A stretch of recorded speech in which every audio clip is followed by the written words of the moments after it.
हमारे JPS channel में। देखिए ये धातु और अधातु 10th क्लास का है जो बहुत इंपॉर्टेंट है, जो फाइनल एग्जाम में पूछा जाता है। तो बने रहिए हमारे वीडियो के अंत तक। देखिए पहला नंबर है, धातु किसे कहते हैं। धातु किसे कहते हैं तो आवर्त सारणी के बाईं तरफ तथा मध्य में रखे जाने वाले तत्व धातु कहलाते हैं, जिनमें धात्विक चमक होती है। वे प्रायः तैल, आघातवत, विद्युत और ऊष्मा की सुचालक, दृढ़ और अधिक घनत्व वाली होती है। इनके ऑक्साइड क्षारीय प्रकृति के होते हैं, जिसे लोहा, सोना, चांदी, तांबा, प्लेटिनम आदि धात्विक उदाहरण है। मतलब जो धातु होती है ये टोटल ये दुनिया में 120 तत्व हैं। उनमें से जो है धातुओं के, उनमें से जो कुछ गुण होते हैं वही धातु कहलाते हैं। तो देखिए धातु में चमक होती है, यानी आघातवर्धता होती है, जिसको पीट के हम चादर के रूप में परिवर्तित कर सकते हैं। ये विद्युत और ऊष्मा की सुचालक भी होती है। ये दृढ़ होती है और घनत्व होती है। तो ये है जो लोहा, सोना, चांदी, तांबा, प्लेटिनम आदि धातुओं के ही उदाहरण है। नेक्स्ट हम आगे की ओर देखते हैं। धातुओं के 2 रासायनिक गुणों को लिखें। धातुओं के 2 रासायनिक गुण कौन सा है तो पहला पॉइंट पे है, धातुओं के ऑक्साइड क्षारीय होती है। अभी बताया था आपके ऊपर में कि धातुओं की जो ऑक्साइड होती है वो क्षारीय होती है। दूसरा है, अम्लों से अभिक्रिया कर हाइड्रोजन गैस विस्थापित करते हैं।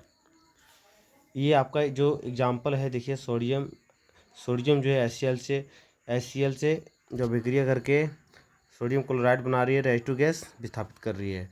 नेक्स्ट क्वेश्चन, अधातु के 2 गुणधर्मों को लिखें। अभी हम लोग धातु के बारे में पढ़े हैं, अब ये क्या है, अधातु का है।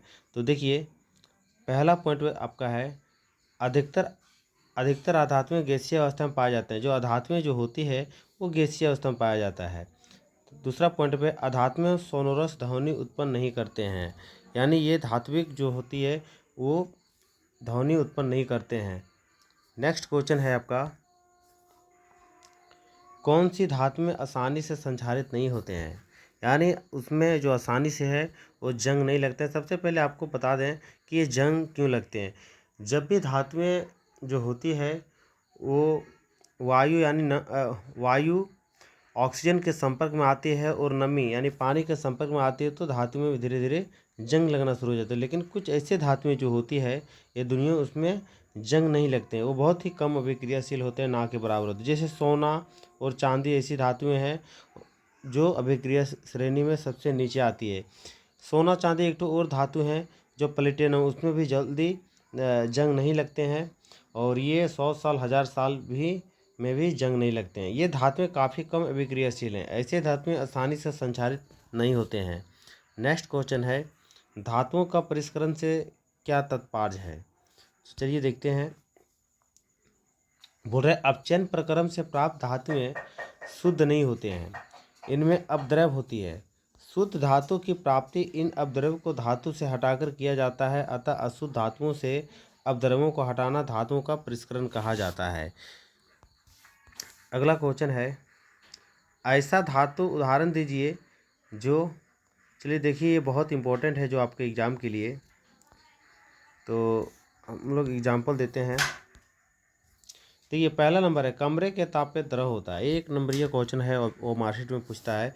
कमरे के ताप पे कौन होता है तो पारा जो होता है ये कमरे के ताप पे द्रव अवस्था में पाया जाता है, इसको मरकरी भी बोलते हैं। ऐसा धातु जो चाकू से आसानी से काटा जा सकता है। किससे काटा जा सकता है, सोडियम तथा पोटेशियम को आसानी से चाकू से काटा जा सकता है।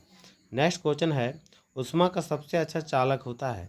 ऊष्मा का सबसे अच्छा चालक कौन होता है, सोना और चांदी। याद रखिएगा ये सिर्फ ऊष्मा का ही नहीं होता, ये विद्युत का भी सबसे अच्छा चालक होता है। सोना और चांदी जो होता है विद्युत का नंबर 1 पे होता है। तो ये ऊष्मा और विद्युत का दोनों का सबसे अच्छे चालक होते हैं सोना और चांदी। अगला जो है, ऊष्मा का कुचालक होता है। ऊष्मा का कुचालक कौन सा धातु होता है तो लेड और मरकरी, यानी लेड जो होता है शीशा, वो ऊष्मा का कुचालक होता है। ये चारों जो आपका है ये बहुत इंपॉर्टेंट है आपके एग्ज़ाम के लिए, और सब ये और मार्कशीट में आपको पूछा जाएगा। अगला क्वेश्चन, मिश्र धातु क्या है। तांबे के मिश्र धातु के 2 उदाहरण दें। देखिए मिश्र धातु क्या होता है। मिश्र का मतलब होता है मिलावट।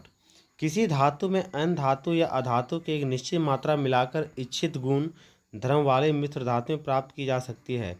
तांबे के 2 मिश्र धातु निम्नलिखित हैं, पित्तल और कांसा। पित्तल में 80% कॉपर और कांसा में 90% कॉपर पाया जाता है।